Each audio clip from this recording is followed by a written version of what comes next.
इस वीडियो में आप लोगों को बताया गया है कि सक्सेसफुल होना गोट फार्मिंग के लिए किन चीज़ों का और किन बातों का ख्याल रखना चाहिए और किन गलतियों से बचना चाहिए। सक्सेस अगर आप ये वीडियो देखेंगे तो आप कभी भी फेल नहीं हो सकते गोट फार्मिंग में 100%। तो सक्सेसफुल होने के लिए इस वीडियो में बताया गया, ज़रूर देखिए दोस्तों। बिस्मिल्लाहिर्रहमानिर्रहीम, अस्सलामु अलैकुम वरहमतुल्लाहि वबरकातुहू। दोस्तों आप लोगों का इस्तकबाल, खुशामदीद, वेलकम मेरे देसी फार्मिंग यूट्यूब चैनल पर। दोस्तों आज नई इन्फॉर्मेशन के साथ आपकी खिदमत में हाजिर खिदमत हुआ मैं आप लोगों की खिदमत में।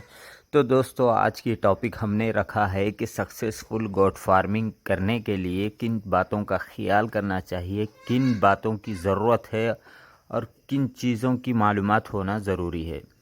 तो सबसे पहले दोस्तों सक्सेसफुल गोट फार्मिंग करना है तो सबसे पहले हम सबको ट्रेनिंग होना चाहिए, मालूमात होना चाहिए, नॉलेज होना चाहिए। और ऐसा बहुत सारी जगहों पर होता, बहुत सारे फार्मों पर मैं विज़िट करके देखा जहाँ कहीं भी गोट फार्मिंग करते हैं तो गोट फार्मिंग करने वाले को माशाल्लाह शौक़ होता है, तो वो अच्छी से अच्छे ब्रीडर, अच्छी से अच्छी नस्ल लाने की कोशिश करता है। ये जो कीड़ा खुजली का लगता है उसको है यूट्यूब से लगता है। यूट्यूब से वो क्या करता तरह तरह के तोतापरी, सोजत, कोटा, जमनापरी, उस्मानाबादी, वो ये फ़लाँ अमका डमका सारी नस्ल के बकरियों को देखता है और अपने इलाके में वो बकरी को लाता है। वो कंफर्टेबल यहाँ पर अपने इलाके में महसूस नहीं करती, उसके बाद वो दम तोड़ देती, नुकसान फिर मालिक को नुकसान उठाना पड़ता माल का, फिर उसका दिल टूट जाता, फिर वो फार्म पे लॉस हो जाता। जो जमा पूंजी जो जमा करता है 1-1 रुपये से, वो यूट्यूब के ज़रिए देखकर वो शौक़ में आकर बहुत सारी बकरियों को नॉलेज नहीं होने की वजह से बहुत सारी बकरियां मर जाती, जिसकी वजह से वो बहुत सारा पैसों को बर्बाद कर देता। तो मैं आप लोगों को बताऊंगा कि गोट फार्मिंग शुरू कर रहे तो सक्सेसफुल गोट फार्मिंग करने के लिए सबसे अहम जो चीज़ होती है बकरी ज़रूरी होती है और उसकी नस्ल ज़रूरी होती है, और कौन सी कितने महीने की और कौन सी बकरी लेना चाहिए वो सारी चीज़ें इस वीडियो में बताऊंगा।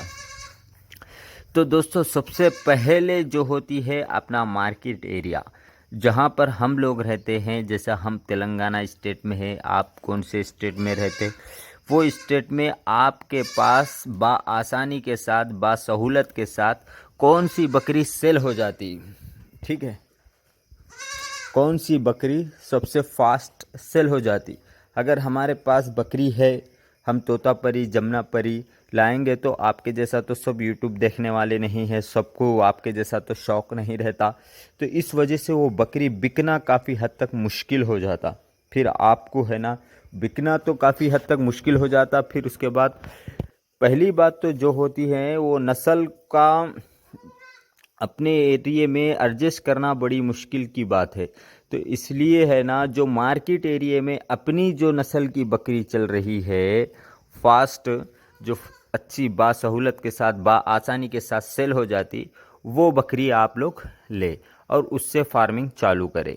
तो अब रही बात, इससे फ़ायदे ये हैं कि सेल भी ज़्यादा अच्छी तरीके से हो जाती, और दूसरा जो है यहाँ के आबो हवा में, यहाँ के चारे में, यहाँ के माहौल में जल्दी से एडजस्ट हो जाती। तो दो चीज़ों का इसमें फ़ायदा हो गया। और तीसरी जो बात रही, जब कभी भी बकरी ले रहे हैं तो एक बात का ज़रूर ख्याल रखें, प्रेग्नेंट बकरी ले, यानी कि 4 महीने की गाभन बकरी ले। गाभन बकरी 4 महीने की लेना चाहिए। जैसा कि बहुत सारे फार्मर क्या करते, ऐसे किट्स ले लेते। किट्स लेने से आप लोगों को नुकसान है, वो बढ़ते कब, गाभ होते कब, बिकते कब, वो अल्लाह ही बेहतर जाने। गाभ हुए तो वो जनते या बच्चा गिरा देते, क्या करते क्या नहीं वो अल्लाह ही बेहतर जानता। तो उससे पहले क्या करना चाहिए, आप है ना गाभ बकरी ले, अच्छी नस्ल की ले, 4 दांत की हो या 6 दांत की हो, वो नस्ल की ले, पाले, उसको दाना पानी अच्छे से दे। जब वो परफेक्ट हो जाएंगी, वो बच्चे देगी, फिर आपके पास बच्चे ही बच्चे, फिर बच्चे आपके बकरी के पैसे निकाल देंगे, फिर आप बकरी बच जाएगी आपको फ्री में। तो इस तरीके से आप है ना बकरी ले। ये थी तीसरी बात, पहले आप अपने एरिए की नस्ल, दूसरा आप प्रेग्नेंट बकरी, तीसरा, आपको मालूमात होना चाहिए, यानी कि बुखार हो जाओ या सर्दी हो जाओ, ये सारी चीज़ की डॉक्टर आप ही होना चाहिए। नहीं नहीं, हमारे गांव में वेटनरी डॉक्टर है ना, मेरे दोस्त को नॉलेज है ना, मैं उनको बता लेता ना, मैं डॉक्टर को बुला लेता ना, ये अगर आपकी सोच है तो आप बिल्कुल गलत सोच रहे। आप इसके ज़रिए भी बहुत सारा नुकसान उठाएंगे। तो सबसे पहले आपको नॉलेज होना चाहिए, बकरी को सर्दी हुई, खांसी हुई, बुखार हुई, पेट में कीड़े हुए, ये क्या बीमारी है, ये सारी चीज़ें आप चेक करना पड़ेगा। आप ख़ुद से इंजेक्शन देना और ख़ुद से उसका ट्रीटमेंट करना, ये हो गई चौथी चीज़। फिर उसके बाद आपको चारा मेन है, बकरियां आने से पहले आपके पास चारा मेंटेनेंस ज़रूरी है। चारा आप पहले सूखा चारा, हरा चारा स्टॉक कर ले, आप उसके बाद बकरियां जितने चाहे उतने ला सकते। आप लोगों को बताऊंगा मेरा चारा, ये देखिए चारा ही चारा, ये चारा है, ये सूखा चारा है इधर। तो इस तरीके से सारा चारा साल भर का डम कर ले। फिर उसके बाद बकरी जब आ जाती तो कंजूसी ना करे। बहुत सारे लोग हमारे कंजूसी करते, कंजूसी ना करे। देखिए आप, मैं 5-7 मिनट से वीडियो बना रहा हूँ, हमारी बकरियाँ खारी खारी। देखिए मैं इसके अंदर मक्का डाला था, गेहूँ डाला था, चुन्नी विन्नी सारी चीज़ें थे मिक्स, जो खारिज खारी। तो ऐसे बकरियों को पैसे अपने जेब के खर्च करके खिलाए। इससे क्या होता, बकरियां फिट होती, तंदुरुस्त रहती, ताकत मिलती है उनको। ये देखिए हम चूज़ों को भी रखे यहाँ पर, किड्स को। तो नॉलेज भी होना बेहद ज़रूरी है, बग़ैर नॉलेज के आप फार्मिंग नहीं कर सकते। और दोस्तों, जब कभी भी बकरी बीमार हो गई तो फ़ौरन उसके तरफ, इलाज के तरफ तवज्जो देना चाहिए। नहीं कल कर लेता हूँ, सुबह में कर लेता हूँ, सुबह से मैं ला लेता हूँ मेडिकल से, भैंसे को जाके वहाँ जाके यहाँ जाके मेडिकल से दवाई ला लूँगा, फिर है ना उसका इलाज करूँगा, बोले तो आपकी बकरी काफ़ी हद तक बीमार हो जाती। इसलिए है ना, पहली फुर्सत में इलाज की तरफ तवज्जो।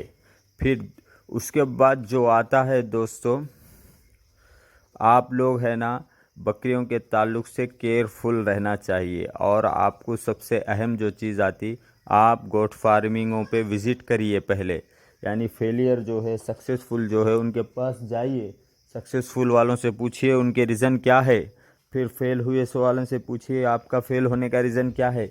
जब दोनों को मिला के आप है ना उन गलतियों से बचते हुए अगर फार्मिंग करेंगे तो आप सक्सेसफुल हो जाएंगे। तो ये चंद बातें थी आप लोगों के सामने मैं पेश किया। अगर आप लोगों को अच्छी लगी तो हमारे चैनल को सब्सक्राइब कर ले और लाइक कर दे, और ज़रूरतमंद दोस्तों तक शेयर कीजिए। अल्लाह हाफिज़, जय हिंद।